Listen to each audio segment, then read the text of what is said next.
Claude Code is not just for programmers. Cowork and Claude Code actually run on the same engine. Cowork points that engine at everyday work, like your files and your documents. Claude Code points it at building things. It writes real code, runs commands on your computer, and turns ideas into working software. You still talk to it in completely normal language. The word code describes what it produces, not who it's for. For the finale, I'm going to use two tools together. First, a tool called Claude Design, which turns a description into a finished visual design. Then Claude Code turns that design into a real working website. First things first, I want to create a brief to explain to Claude Design a little bit about our business. So in the chat, I'll ask Claude, put together a summary of everything we've discussed about Amberlight candles so that I may hand that information to Claude Design for a website design project. So Claude will go through all its memories, all the chats, and put together a document that I can hand off. After a minute, it comes back with this markdown file document, which we can preview on the right side. And it's looking pretty good. So I'll go ahead and click copy. And now let's open Claude Design. You can open it in the bottom left of the desktop app. Now we'll give Claude Design a prompt. We'll say, design a warm, cozy website for Amberlight candles. Homepage, shop page, and an about page with our story. I've pasted in a summary of all relevant business details. And now that I've typed in that prompt, I'll simply paste in those details that we copied from our Claude chat earlier. I find that Claude Design tends to do its best work when you give it a powerful model, so I'll go ahead and switch this to the most powerful model available to me now, which happens to be Opus 5. I'll also change the effort level to be high, because I want a really good looking website here. Next, whatever you're designing in Claude Design, you can click the template dropdown to see if there's a relevant project type. For example, here we have UI mockups, user interface mockups, which would be perfect for a website. So I'll go ahead and click that. All right, let's go ahead and send the prompt. The canvas will appear here, and there's a good chance if you don't have a really detailed prompt, Claude Design will come back and ask you some questions, just like in the regular chat. So let's go ahead and answer these. Regarding unconfirmed SKUs, let's use the 8 example names because this is a design mockup. Show prices, let's go ahead and use this recommended option. The scent quiz, I'm not really sure how I want it to go, so we'll say decide for me. What does the shop page need to do? We got a few options here. A grid of all the candles, a single product detail view, bundles and sets. Let's do a grid of all the candles. Anything real for the about page? We've already given it plenty of information, so I'll just say info already provided. And you can see it goes on like this. So I'll just go ahead and answer all of these different questions and skip forward to when I'm done. All right, I filled everything out. We'll click continue. Now, if you're wondering why we'd use Claude Design instead of a chat to design a website like we did earlier, it's because the chat's good at making simple designs. But if you want a full website built out, or really any other kind of graphic design, Claude Design is purpose-built for that task. And so it generally makes much better designs and provides you a proper interface to be able to review and then give feedback and change the designs. It even allows you to tweak some things yourself. This is going to take quite a while to finish. This can take minutes. So I'll go ahead and let it finish and then fast forward to when it's done. Okay, and now it's done. And here you can see a beautiful website. There's a hero section that has really well done typography and colors and a placeholder image at the right. As we scroll through, we can see here our scent quiz. If we click on it, it actually takes us through it, which is awesome, and even gives us the recommended candle. If we scroll down, we got the full line of candles, some placeholders for a lifestyle shot, and a spot to sign up for the mailing list.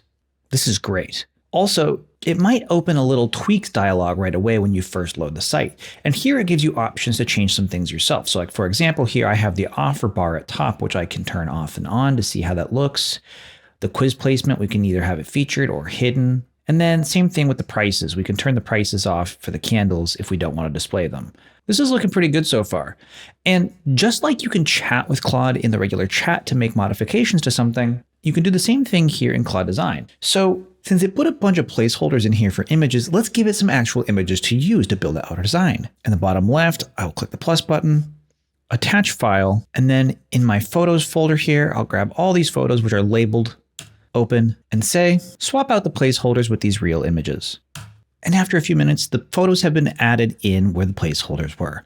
This is looking really good so far. Now, one thing that's really cool to check out too is what the functionality is actually like. You can click through the website using its buttons. So let's add this autumn cabin candle to the cart. We'll click the add to cart button. And we even have this full shopping cart here where we can change the quantity and see how that design would look. Now, while you can click around and interact with the website, this doesn't actually have full store capabilities yet. This is just the design. To actually make this a real website, we have to hand these designs off to Claude Code. Let me show you how to do that. In the upper right, you can click Share. And here you have a bunch of different options for how to share this. You can simply publish this as an artifact, and then you'll have a direct link you can use. You can export a PDF if you just want to share what the designs look like, or even get a .zip file with all the HTML files. This is useful if you're handing to a human developer or a different AI agent. For us though, we're going to click More Formats and Apps at the bottom, and then click Send to Claude Code. We'll send it to a local agent since we already have Claude Code on our computer, and we'll just give it a little bit of additional instructions. We'll say, turn this design into an actual functioning website. Then copy the prompt, and we can minimize this Claude design window.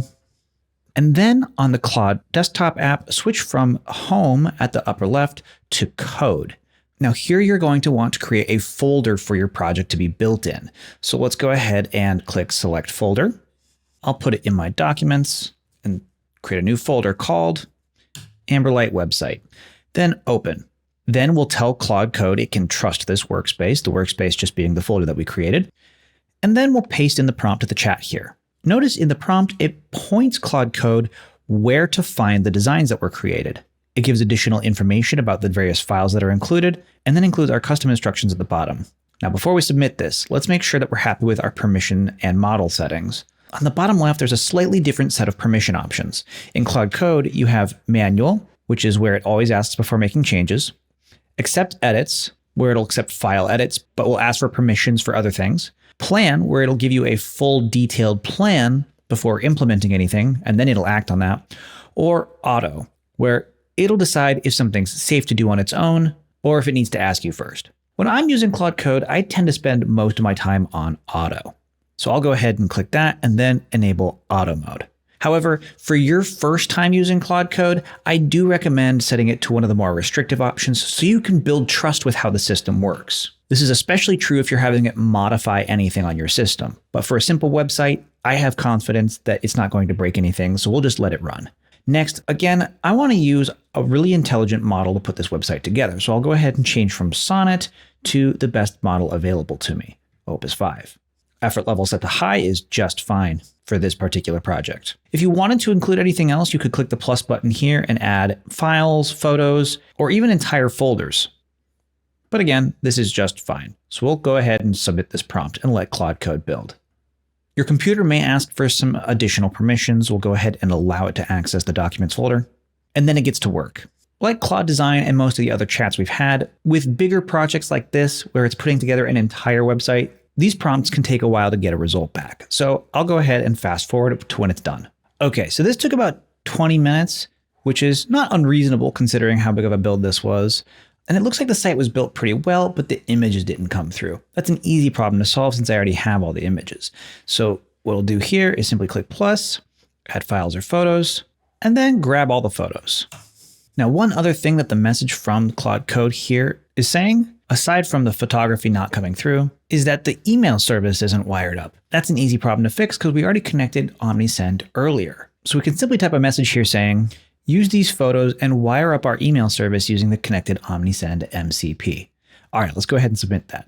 All right, and after a few minutes, Claude Code went in and updated the photos and wired up the site so that if someone adds their email on the form on the site, it'll automatically add them to my email list and start sending them emails with OmniSend. It even made some judgment calls along the way. There was one clarifying message I had to send off camera because it couldn't work with the photos, and it determined that the photos were too big of a file size to be good for a website. So it took the liberty of converting them to a smaller file size with a JPEG format. It also gave me instructions for how to finalize the OmniSend connection with an API key. I'll need to grab that from my OmniSend account. Now, the only thing actually missing from this website is any personalization I want to add and to wire in an actual e-commerce service like Shopify.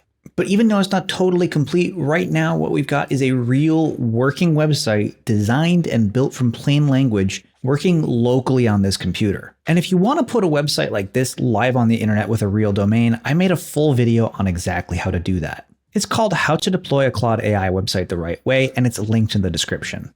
And if you're building a site like this and you want to connect it to your own Shopify account, I've also left a link in the description on the Ultimate Beginner's Guide to Shopify. Now, websites are only one side of Claude Code. Here's the side that changes how you think about your computer.